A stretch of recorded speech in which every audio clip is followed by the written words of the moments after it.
আসসালামু আলাইকুম। হ্যালো বন্ধুরা, আজকে আমি যে বিষয়টা আলোচনা করব তা হলো লৌহে মাহফুজ। ভিডিওতে ইনশাআল্লাহ পুরো ভিডিওতে আমাদের সাথে থাকবেন। তো এই লৌহে মাহফুজ এটা একটা আমাদের দৃষ্টির আড়ালের বিষয়। সুতরাং এই বিষয়ে শুধু আমরা মাত্র একটু ধারণা নিতে পারি।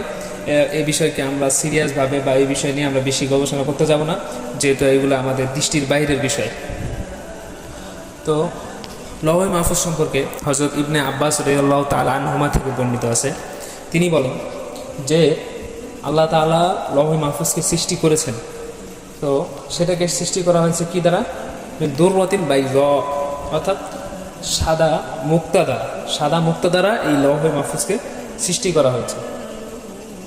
এবং এই লৌহে মাহফুজকে সৃষ্টি করা হয়েছে, তো এটা যেহেতু সাদা মুক্তা দিয়ে যেটাকে সৃষ্টি করা হয়েছে, আর তার পাতাগুলো কি সফহাতুহা মিন ইয়াকুত, তার পাতাগুলো ইয়াকুত লাল হামরা, অর্থাৎ ইয়াকুত লাল পাথর দ্বারা তার পাতাগুলো তৈরি।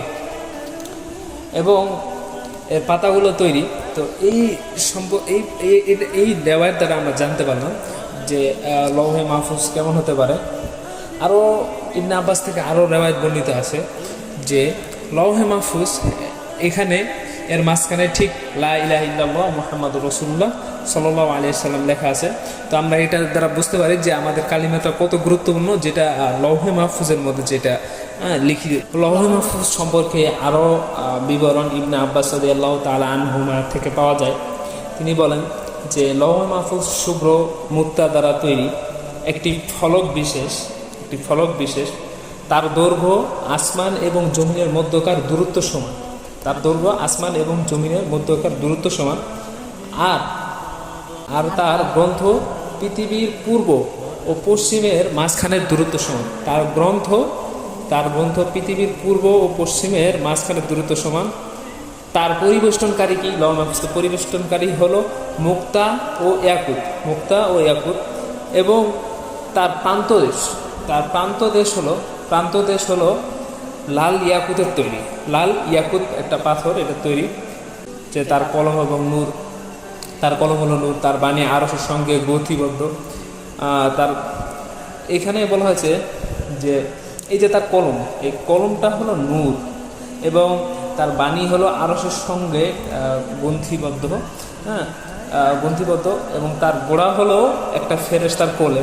আবার কেউ বলেছেন যে লৌহে মাহফুজ হযরত ইসরাফিল আলাইহিস সালামের ললাটে অবস্থিত।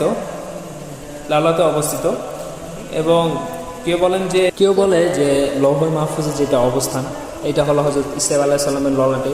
আবার কেউ বলেন যে এর অবস্থান আরশের ডান পার্শ্বে। তো এর দ্বারা বুঝতে পারি যে লৌহে মাহফুজ এটা পুরো একটা মুতাশাবিহ বিষয়। এই বিষয় সম্পর্কে আমরা চিন্তা করলেও শুধুমাত্র সামান্য একটু আকৃতি আমরা জেনের মধ্যে ধারণ করতে পারি, এর চেয়ে ভালো কিছু এর সম্পর্কে আমরা ধারণা পাবো না। তো এই সকল বিষয়ের উপরেই আমাদের ঈমান আনা হলো আমাদের দায়িত্ব। সুতরাং আমরা এই সকল বিষয়ের উপর ঈমান আনবো। ফিরবো পরের ভিডিওতে। আসসালামু আলাইকুম ওয়া রাহমাতুল্লাহি ওয়া বারাকাতুহু।